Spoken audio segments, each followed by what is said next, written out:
Usap-usapan na naman po ang Pi Network dito sa crypto community, lalo na tila lumalakas ang momentum ng presyo nito. Kamakailan lamang po ay tumaas po kasi siya ng 15%. Yan po yung halaga ng Picoin. Kaya marami ang nagtatanong, maaari ba talaga itong umabot sa presyong $10? Yan. Lalo na tumitindi po ang hype ng isang parody account ni Ginoong Elon Musk sa X. Yan, parody account. Ibig pong sabihin ay hindi po talaga si Ginoong Elon Musk ang nasa likod ng account na ito.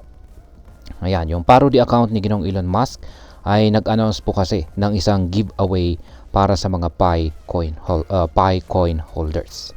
Yan, mamimigay po siya ng libreng mga pag-giveaway. Kaya yan, dahil dyan ay maraming investors at traders ang nagsimulang mag-isip. Posible nga ba talagang umabot sa $10 ang presyo ng Picoin? Yan. Maliban po dyan ay ano po ang mga dahilan sa likod ng biglaang pagtaas ng halaga nito? At higit po sa lahat ay dapat ba tayong mag-invest dito bilang mga Pinoy crypto trader or investor? Kaya yan po ang siyang ating pag-uusapan sa video na ito. Pero bago po tayo magpatuloy ay nais ko lamang po munang sabihin na pakibasa na lang po yung disclaimer natin dito sa ibaba ng screen. At ngayon ay bakit nga ba tumataas ang presyo ng Pi Network? Yan. Unang-una, ang presyo po ng Picoin ay tumaas ng 15% kamakailan lamang na umabot po sa $1.78 bago po ito bumaba ng bagya sa 1.70. Ayan. Malaki po ang epekto ng tinatawag na Pi Day o March 14, 2025. Ngayon pong araw yan na siya ring deadline para sa KYC or Know Your Customer Verification at saka mainnet migration.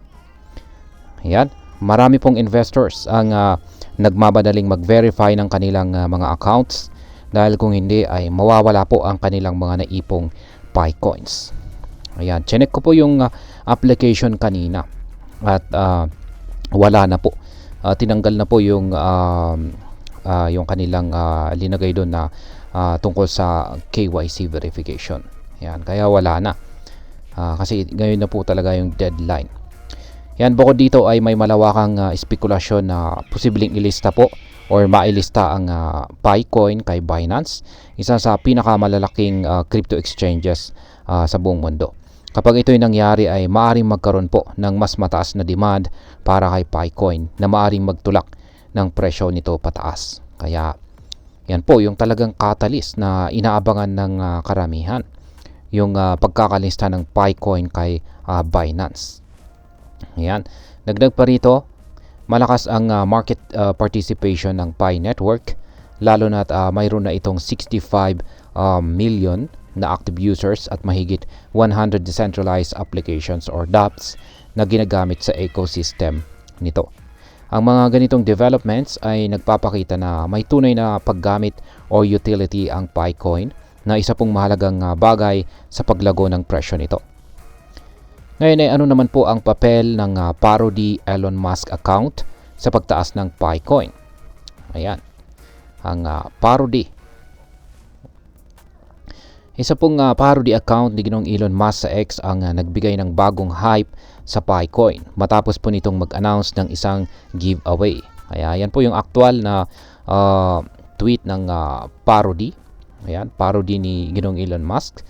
Ayan, ayon po sa kanyang post ay magbibigay daw siya ng $500 na halaga ng Picoins sa 20 or 20 katao na magla-like lamang at mag-follow sa kanyang account. Kaya ayan, ganyan lang po kasimple. Pero swertihan lamang po yung mapipili dyan. Ngayon sa kanyang screenshot na i-post, sa kanyang screenshot na ipinost, yan ay makikita po natin dito na meron po siyang 2,134,877 na Picoins. Ayan, ang laki po ng kanyang Pi holdings.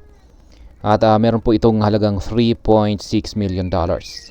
Bukod dito ay ipinakita rin niya na halos 100% ang return on investment dito kay Picoin. Yan, yung kanyang ROI ay halos 100%, 97.68%. Yan. Kaya talagang kumita po siya ng malaki. Kaya siguro ay baka sa kanyang sobrang saya ay nais niyang magbigay ng giveaway. Kaya ayan, ito po yung nagbigay ng mas mataas na kumpiyansa sa mga investors. Gayunpaman ay mahalaga pong tandaan na ang account na ito ay isang parody lamang at hindi po talaga siya tunay na si Ginoong Elon Musk o hindi po si Ginoong Elon Musk ang nasa likod nito. Dahil dito ay hindi garantisado na magpapatuloy po ang bullish momentum ng Picoin base lamang sa endorsement na ito. At ngayon ay posible ba talagang maabot ng Picoin ang presyong $10? Ayan. May posibilidad nga ba talaga? Ayon po sa mga eksperto, bagamat malakas po ang kasalukuyang takbo ng Pi Network, hindi pa ito sapat upang agad na maabot nito ang presyong $10 sa maikling panahon lamang. May ilang pong mga pangunahing kondisyon na kailangan pong matupad upang maging posible ito. Yan, una ay syempre ang exchange listing. Kung malilista po kay Binance ang Picoin at maging sa iba pang mga malalaking exchanges, maaaring tumaas po ang demand nito na siyang magtutulak sa presyo nito sa mataas na price level. Pangalawa ay ang increased adoption.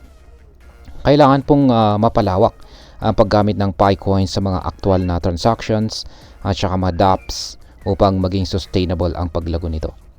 Pangatlo ay ang stable trading volume nito. Ang kasalukuyang pagtaas po ng presyo ay kailangang suportahan ng mataas na trading volume upang maiwasan ang biglaang pagbagsak ng halaga nito. At ang panghuli ay ang avoidance of scams and FUD. Yan. FUD is fear, uncertainty, and doubt. Kung patuloy po ang mga aligasyon ng scam laban sa Pi Network, maaaring mawalan po ng tiwala ang mga investors na maaaring magdulot ng pagbagsak ng presyo nito. Ayon po sa mga ilang analyst ay possible nga ang $10 na price target. Ngunit ito po ay pangmatagalang layunin or target goal, ayan, or target price at hindi po agad mangyayari sa loob lamang ng ilang linggo o buwan. Ngayon ay ano naman po ang maaring maging epekto nito para sa atin bilang mga Pinoy crypto traders. Ayan. Para sa atin ay may dalawang bagay po na dapat po nating pag-isipan bago po tayo sumabak dito sa Pi Network. Una ay ang oportunidad.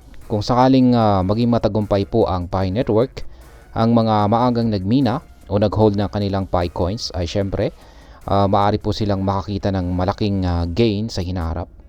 Kung maililista naman ito kay Binance at lumago ang ecosystem nito, malaki po ang potensyal ng Picoin bilang isang mahalagang digital asset. Yan, maliban po sa oportunidad ay ang risk. Yan, or panganib. Dapat po nating malaman na may panganib pong kaakibat ito. Dahil wala pong malinaw na roadmap o sapat na use case ang Picoin, maaari pong mahirapan itong maabot ang mataas na presyo or halaga na inaasahan ng iba. Mayroon ding posibilidad na makaranas ito ng pump and dump schemes kung saan tataas ang presyo ng panandalian tapos maaring biglang bumagsak. At ayan, bilang panghuli ay ano naman ang aking masasabi tungkol dito. Ayan,